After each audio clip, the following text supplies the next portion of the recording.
اعوذ باللہ من الشیطان الرجیم بسم اللہ الرحمن الرحیم۔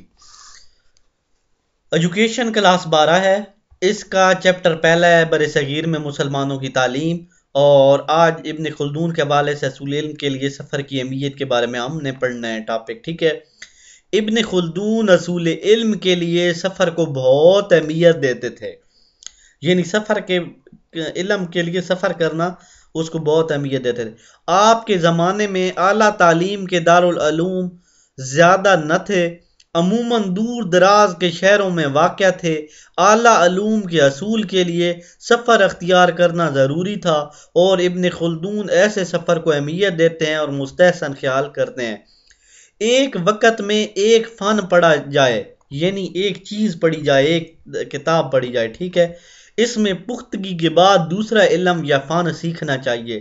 نمبر 2، طالب علم کے ساتھ نرم رویہ اختیار کیا جائے، ان سے سختی نہ کی جائے بلکہ شفقت اور ہمدردی سے برتاؤ کیے جائے، یعنی جو بچہ ہے پڑھنے والا اس کے ساتھ نرم اور پیار سے پیش آنا چاہیے، سختی نہیں کرنی چاہیے۔ اس کے بعد تیسری بات، ابن خلدون تعلیم کے لیے طلبہ کو سزا دینے کے خلاف تھے، یعنی سزا نہیں دینی چاہیے بچوں کو، ٹھیک ہے۔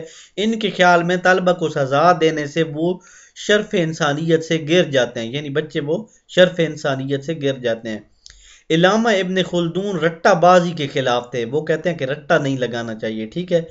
وہ اس بات پر زور دیتے تھے کہ سبق طلبہ کے سامنے سادہ اور فہم انداز میں پیش کیے جائے۔ سادہ فہم انداز ہوتا ہے کہ بالکل سادہ، بالکل آسان، تاکہ بچہ آسانی سے سمجھ جائے، جو ان کی ذہنی سطح کے مطابق ہو۔ بچے کی ذہنی ایسا نہ ہو کہ پہلی کا بچہ اسے 10ویں کی کتاب پڑھا رہے ہوں، تاکہ وہ سبق کو رٹنے کے بجائے سمجھ کر ذہن نشین کر لیں۔ رٹے بازی سے بچوں کی ذہنی تربیت پر اثر اچھا پڑتا ہے، ٹھیک ہے، اچھا مرتب نہیں ہوتا، ٹھیک ہے۔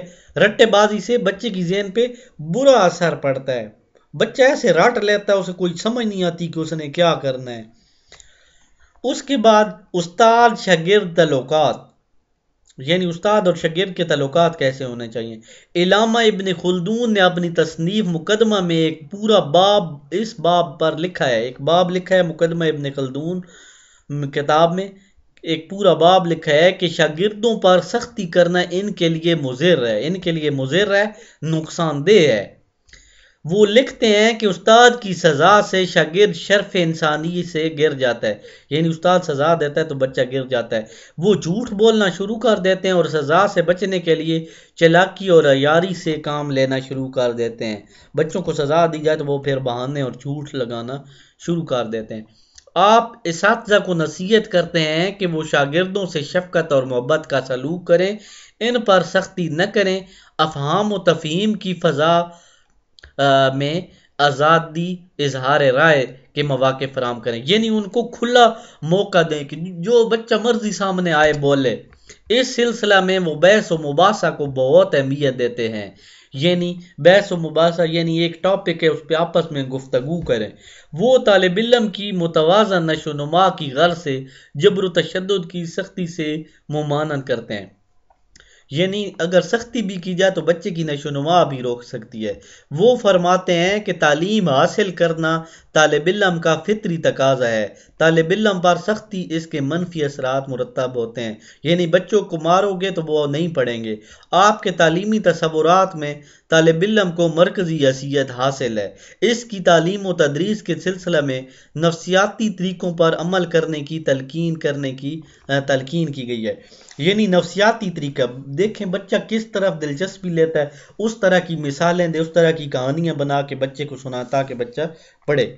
تو امید ہے سمجھ آ گئی ہوگی۔ ہمارے چینل کو ضرور سبسکرائب کریں، کیونکہ ہم بہت محنت سے اور اچھے لیکچر آپ کے لیے لاتے ہیں۔ اسی ویڈیو کے ساتھ اجازت چاہتا ہوں، اللہ حافظ۔